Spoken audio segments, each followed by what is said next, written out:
Good evening, everyone. Welcome to our first session on our series of our Cyber Summits of the Philippine Society of Hypertension. Again, I'm Dr. Mark Denver Etiongsan. I'm a cardiologist and interventional cardiologist. And for the first session, we are tasked to discuss the guidelines for managing elevated blood pressure. Which should we follow? Which aspects of the guidelines should we apply in our clinical practice? Before I begin, here are some disclosures. Regardless of this speaking engagement that I have, I promise that this lecture is based on scientific facts and clinical data and based on journal articles. Hopefully, at the end of the session, you'll be able to evaluate patients with elevated blood pressure and hypertension, manage elevated blood pressure and hypertension based on recent clinical practice guidelines, and of course, identify and address the gaps in hypertension management. Okay, so let's begin. If we're going to look at the burden of hypertension, we are not doing really good. WHO plans to reduce the prevalence of hypertension by 2030. However, right now, there are these four facts that we have found out. Approximately 1.28 billion adults aged 30 to 17 years old have hypertension. And mind you, this does not include those patients that were able to catch 19 years old to 29 years old who are already consulting our clinics who have hypertension. Mind you, even as a cardiologist, I'm getting consults already in my clinics who have hypertension at the early age of 20s. And unfortunately, they can only be controlled using two or three combinations of treatment. And these are patients with essential hypertension.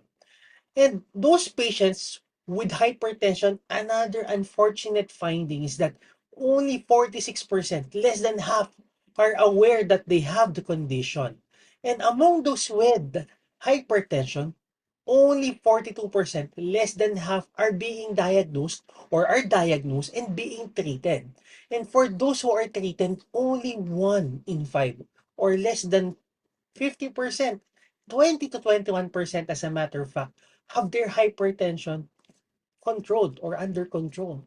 This is bad because, as you may have known, hypertension remains the number one cause of adverse cardiovascular events locally and internationally.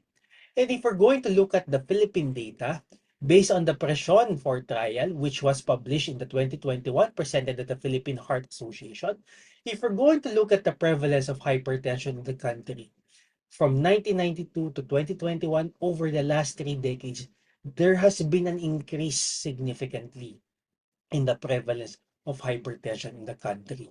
And I'm blaming the inactivity, the physical inactivity that our youth are exposed nowadays. As I always remember, and I always discuss in every hypertension lecture or any cardiometabolic lecture that I'm delivering, I always cite this example. The kids of the 70s are always outside playing games, physical activities. The 80s, we started having some television sets in our TV, the couch potato. And come the 90s, we're in the consoles, the gadgets are already arriving. And come early in the 2000s, 2010, the touch screens, the tablets are rising. And now you'll see our kids nowadays holding tablets, not playing outside. Then they prefer watching, playing on their gadgets, and lesser physical activity. This physical inactivity could have contributed to increased cardiometabolic problems, which leads to lots of hypertensive individuals, and of course, diabetes and dyslipidemia. And if we're going to dissect the 2021 prevalence of hypertension, we were able to note that among those patients who are hypertensive, 48% are unaware. The Philippines is not that far from the international data, but again, we have more awareness compared to the international data. And among the risk factors that they were able to identify is that 22% were smokers, a significant number, almost one third or more than a third of the patients who were screened are overweight, and 5% also had concomitant diabetes. And among those patients who were hypertensive, approximately 61% are still uncontrolled. We are doing better because 49% of those patients who are hypertensive are controlled compared to the 21% in the international data. So, why am I discussing this? Because I want each and every every Filipino, whether you're a doctor, a primary care provider, a family care practitioner, an internist, or a cardiologist, an endo, or a specialist, I want you to realize that hypertension is the problem, is a root cause for a lot of cardiometabolic diseases, adverse cardiovascular events, hypertension, leading to heart attack, stroke, of course, heart failure, and so on and so forth. It's very important that early on we're able to realize the presence of hypertension because time matters. Because the longer the patient is exposed, the greater the cardiovascular risk. And as I mentioned, elevated blood pressure can cause lots of problems from head to foot, causes stroke, cognitive decline, dementia, visual impairment because of hypertensive retinopathy, heart conditions such as enlargement leading to heart failure, atrial fibrillation, and unfortunately, I heard of recently that among those top causes of chronic kidney disease leading to hemodialysis is now hypertension. We have overtaken diabetes as a number one cause of CKD leading to dialysis. And of course, for the pregnant patients, this leads to different complications, preeclampsia, premature delivery, and so on and so forth, and of course, peripheral artery disease. And that is why, as clinicians, as healthcare providers, we should be familiar on the most recent guidelines, what to apply, what is applicable in our setting. These are the guideline directed approach using the PSH and the ESC 2024. Before I start on the actual discussion on the diagnosis, screening, and management, I want you to be familiarized with the classification of hypertension. The world was shocked, the world was puzzled in 2017 when the Americans, our American counterparts, tried to lower down the stage 1 hypertension to 130 over 80. And this caught lots of speculations, these lots of varying opinions that a lot of people are commenting that they just wanted to increase those patients who are already on prescription medicine. But mind you, if you're going to look at the ESH, ESC, they are already on the trend on recognizing elevated blood pressure, meaning to say not normal or not elevated blood pressure. Meaning to say, probably in the Philippine criteria, you are not hypertensive or in the Philippine classification, but yet you have already elevated blood pressure. And this is very important. Now, aside from thinking that we want to increase the prescription medications, we have to look at the bigger picture. We want to identify those patients with elevated blood pressure. As I mentioned, BP, hypertension is the number one risk factor for adverse cardiovascular events. Again, number one cause of death is still heart attack. Number three, stroke. And these are both hypertension related.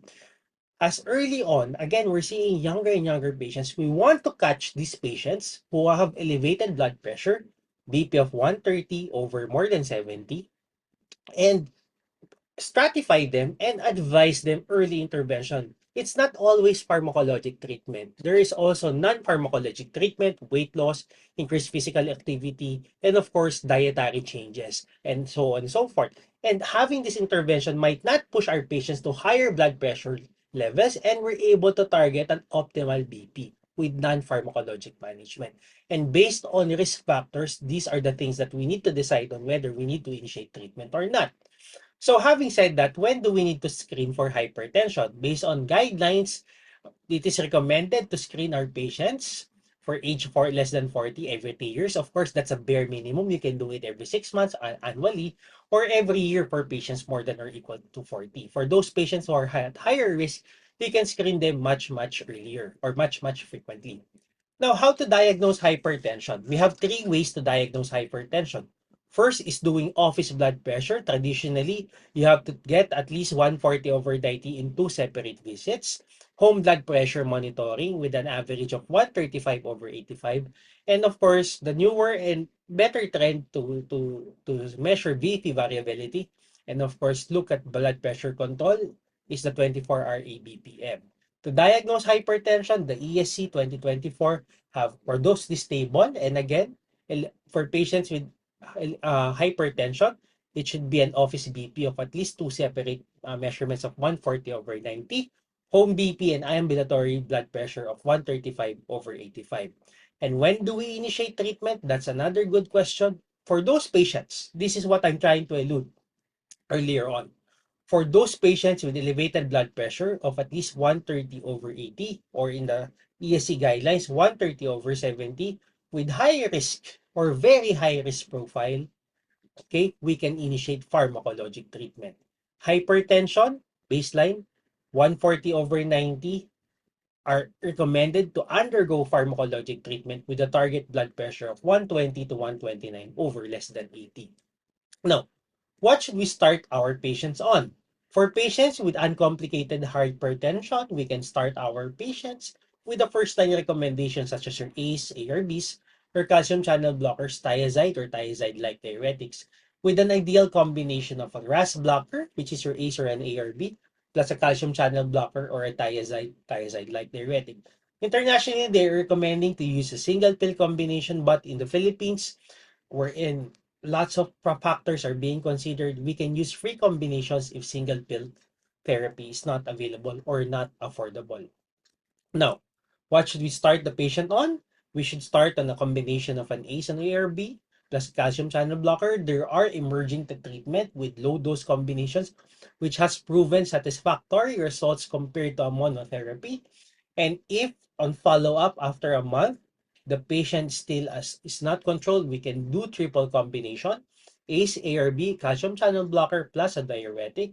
And for those patients who are considered to be resistant hypertension, defined as elevated blood pressure and controlled BP despite three medications, where one of them is a diuretic, consider referral to a hypertension specialist, or you may add Spiro, an alpha blocker, or a beta blocker. Some of you might question, when do we can we still use beta blockers? Is there still a role for beta blocker? The answer is yes. You can consider beta blockers at any treatment step as long as there's strong compelling indication, such as presence of heart failure, angina, patients who suffer from heart attack, patients with arrhythmia, or younger patients who are desirous of pregnancy. So how do we respond or monitor treatment? Again, we should monitor every 3 months and go to achieve blood pressure control within 6 months, and at least annual monitoring for those patients with controlled hypertension. So what if we don't have our patients still remain uncontrolled despite treatment? There is now this old new technology, which is the renal denervation therapy, which is a minimally invasive procedure which tries to cut or sever the communications between the brain and the kidney by cutting the nerves. And when you do cut the nerves, no, you sever the renin release, you decrease the renin angiotensin system activation, thereby decreasing sodium retention and improving blood flow, which consequently decrease blood pressure. And of course, you want to see the data if this is really effective. Based on multiple clinical trials and registries, um, patients who underwent renal denervation therapy had sustained blood pressure lowering 3 years and beyond, over 3,200 patients. And of course, the Philippines had made a consensus last 2023 stating that renal denervation is an option for patients who have uncontrolled or resistant hypertension, and it has been proven to be effective and safe. However, they still recommending long-term follow-up in terms of cardiovascular outcomes. Now, again, earlier on, we are able to tell and say that there's a gap in terms of controlling hypertension. It's one thing to treat, recognize hypertension. It's one thing to sustain what we call control. So these are several gaps in optimal blood pressure control. First is underutilization of combination treatment, complexity of treatment strategies, and of course, physician inertia, inefficacy of therapies to address what we call blood pressure variability, and adherence to treatment. If we're going to look at the data in person, for a lot of Filipinos are still on monotherapy. A significant half of them are on dual combination, and very, very small amount had 3 or 4 separate drugs. And these are all separate or free combination, no? And again, it's important internationally, it's recognized to use combination to effectively um, treat and control hypertension. And one of the identified problems for the use of combination in the local and international setting is, of course, the lack of confidence by our colleagues. Again, for our patient side, it's more expensive than the free combination. And for those using combination, it's difficult to titrate because Some combinations are not available by titrating one molecule, some are by two. And another problem that we're able to identify is the complexity of treatment strategies.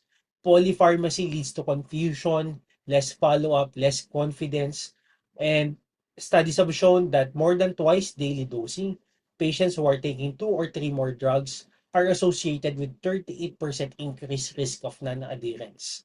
In terms of inertia, there's uncertainty and reliability of blood pressure. There's the iatrogenic risk of hypotension or symptomatic low blood pressure. And of course, there are prioritization issues. There are other health issues that we want to address. Mind you that a hypertensive patient is not just hypertensive. Some of them are diabetic. Some of them are having CKD. And of course, some of them suffer from heart failure and chronic coronary artery disease, which also entails lots of other medications to address those issues. Now, I want to introduce to you the BP variability. BP variability is the blood pressure variation over time. Meaning to say, it is how the fluctuations no, in your blood pressure over a period of time. The in our practice, in our setting, the most accurate way to measure BP variability is the use of ABPM because it can measure your blood pressure within 15 to 30 minutes during waking hours and every hour when you are sleeping. So in the left side is the patients with high BP variability. Notice the different fluctuations. And the right side is the patient with low BP variability. So BP variability is associated with increased risk of cardiovascular events such as your stroke and your heart attack. And an also called good concept is the morning surge. That's why majority of patients are suffering from stroke and heart attack during the morning because of the variance in the circadian rhythm. There are some patients who have elevated or exaggerated morning surge wherein there's significant elevation in blood pressure.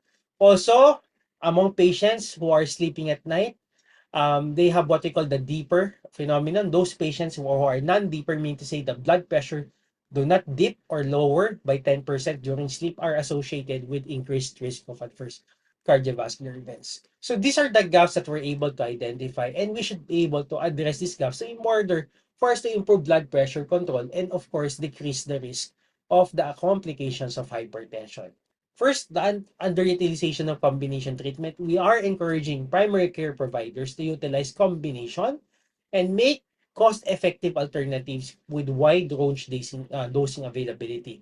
Right now in the Philippine setting, there are now bioequivalent single pill combination treatment that are available for our patients to be utilized. And mind you, these are already comparable with some innovators. And of course, we have to increase awareness among colleagues how to address the gap. The complexity of treatment strategies, again, more pills, lesser adherence, lesser compliance. Let's keep it simple. As much as possible, let's reduce the number of pills, the burden of polypharmacy. And in terms of frequency, let's use a once daily dosing. In terms of physician inertia, we are encouraging you to use ABPM to verify blood pressure control, to check for white coat hypertension, mask hypertension, and those patients with uncontrolled hypertension.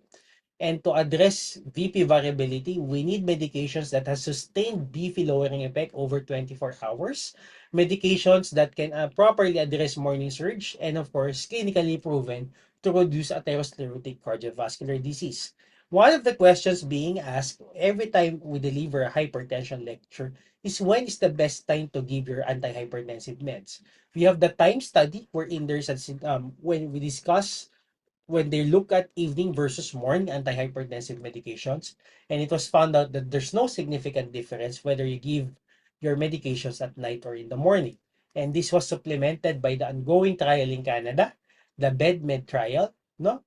And preliminary results show that there's no significant difference in the composite of all-cause death or hospitalization, MI or ACS, stroke or congestive heart failure between bedtime and morning antihypertension medications.